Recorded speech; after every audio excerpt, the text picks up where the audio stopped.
Good morning, everybody, and welcome to 3C Woodworking, where every project is custom made with the best quality that I can possibly come up with. So, in this episode, what we're going to be doing is we're going to be looking over a few things. I'm in the middle of reorganizing the shop. It's getting ready to evolve. I'm going to take and walk around with the camera, show a few things off. I was talking with a few people excuse me, talking with a few people yesterday at Home Depot, or I'm sorry, at Harbor Freight. I'm always everywhere. So, for those of you that I spoke with at Harbor Freight, I always like to encourage people wherever I go. Harbor Freight's got a lot of great deals that you just can't go wrong with. Hold on a moment.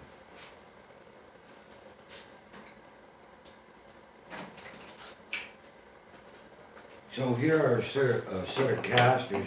You see they're all kind of dirty yet. I just got done getting rid of one of my benches. So, because like I said, I'm getting ready to reorganize and clean up the shop. You know, as you go along in your woodworking, you know, you should be steadily progressing. And as you begin to evolve and learn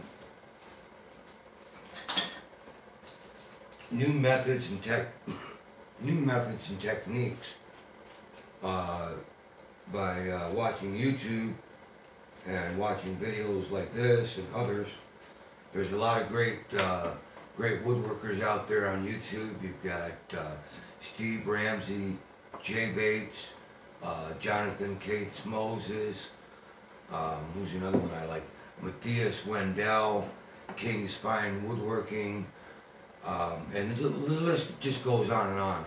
If you look down in the description below, or if you look at my channel, you'll see the subscriptions I have. I have a whole spectrum of woodworking videos that I've saved, that I've been watching. Some of it I've used, some of it I've upgraded, some of it I've put my own little twist on it. Now, for the gentleman that I was speaking with at Harbor Freight, these casters came off of Harbor Freight's dolly. I have one somewhere. Where is it at?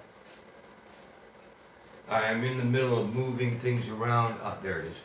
Moving things around and changing.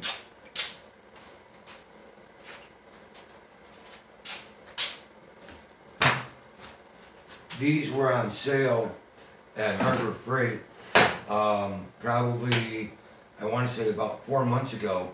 And if you keep an eye out for them, they'll go on sale. When they do, grab them. I bought these, they were $4.99.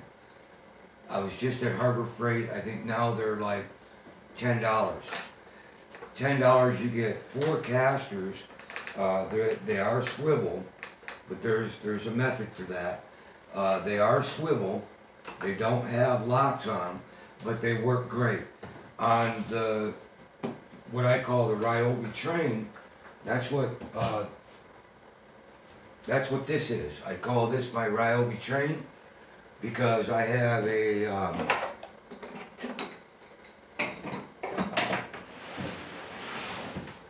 Ryobi table saw. Let me see if you can see that.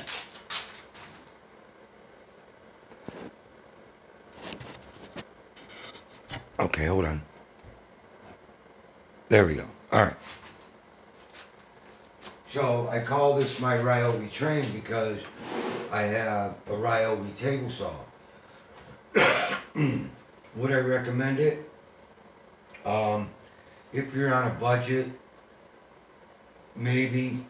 I wouldn't go with the Chicago Electric for the same reason that I really wouldn't buy another Ryobi. I just went to Home Depot because the on-off switch finally went. I've had this table saw for about 2.5 years. It still works good, but when you turn it on, it like kicks over really hard, like pow, you know. And there's no locking mechanism for the blade. So if you have the height adjusted, sometimes it'll lose its adjustment. What do I recommend? Well, I recommend the DeWalt. They have one now, right now at Home Depot for $2.99. You can also find it, I think, at Lowe's as well for $2.99. It's kind of steep, but I just went looking at the Ryobis. The one is $189. You still are only getting 12-inch rip capacity. The other one is $200 and some, which gives you like a 24-inch, but I can't mount it to a base. And we'll look at that in a moment. So I'm thinking about upgrading to the DeWalt.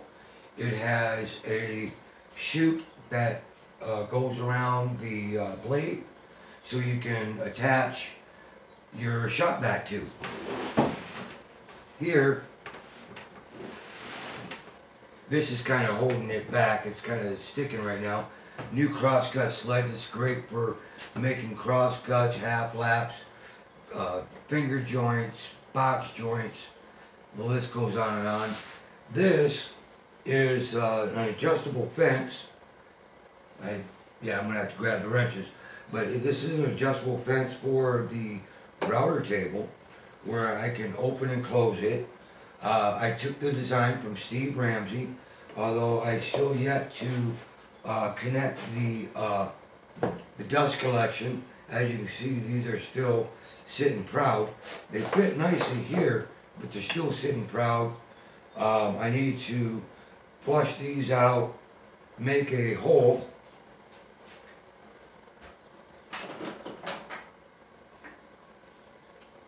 Oh, what I do with it. Anyway, I'm going to use a circle cutting jig, and I'm going to cut a hole, and it's going to sit here, and then the hose will sit in, and it will suck up the dust as I'm routing. The problem with not having dust collection is all the sawdust falls down here, and this too is a Ryobi. So the dust falls down inside here, and over time it starts to falter. I've had this now for about 2 years. It's one of the cheaper versions of the Ryobi. It has an adjustable knob so you can bring it up and down. I like that. It's got a lock, so when it's not in use I can move it down. When I need to move it, all I have to do is this has a locking mechanism. I really like that. What I think that they could improve on is here there's a adjusting nut so it can go up and down. But if you don't have the right wrench to fit in there, it's useless. Now, for the base I used 1/4-inch plexiglass. I took the base, the original base, I took off of it, and I set it down, and I used what I call a Bix bit.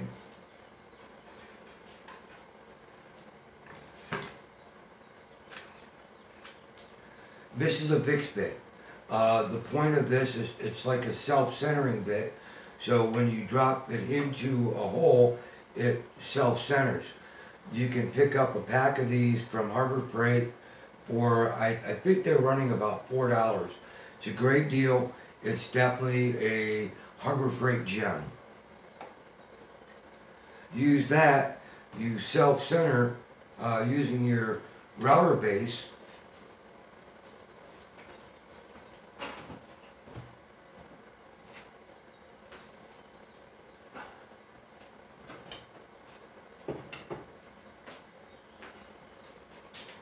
You take your router base, you set it down on the plexiglass, you secure it so it can't move. You take the Bix bit, you need a drill driver.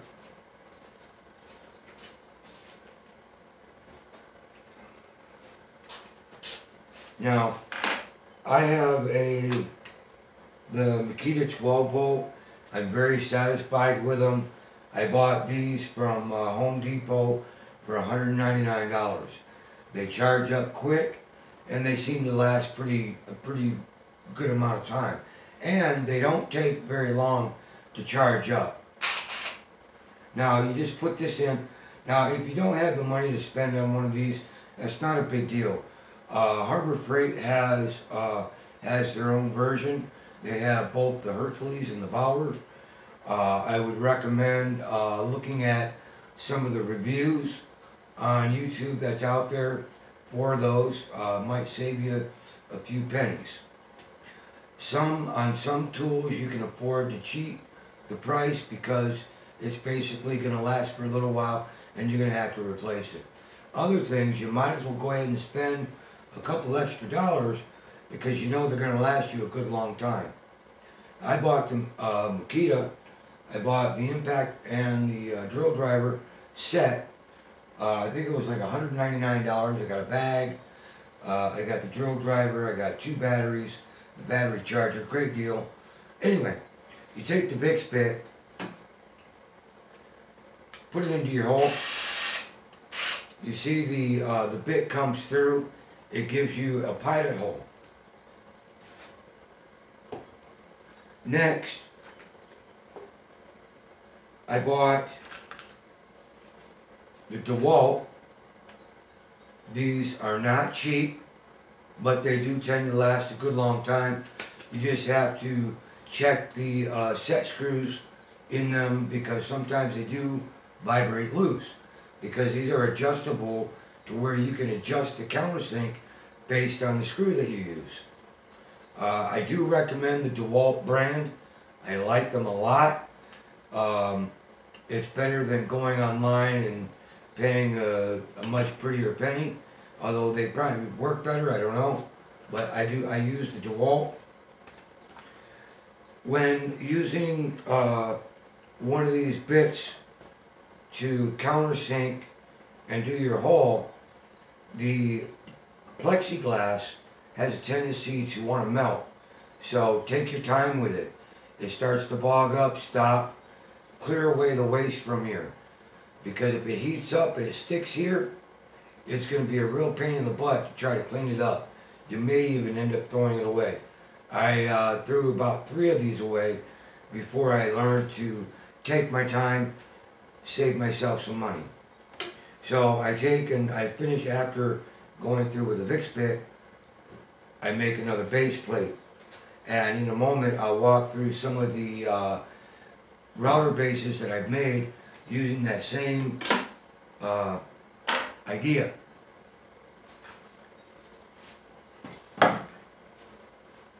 This just slides in and sets in here like so. The on and off switch is here. I have the wrench so that I can swap out the blade or the bit quickly and easily. Then over here in the front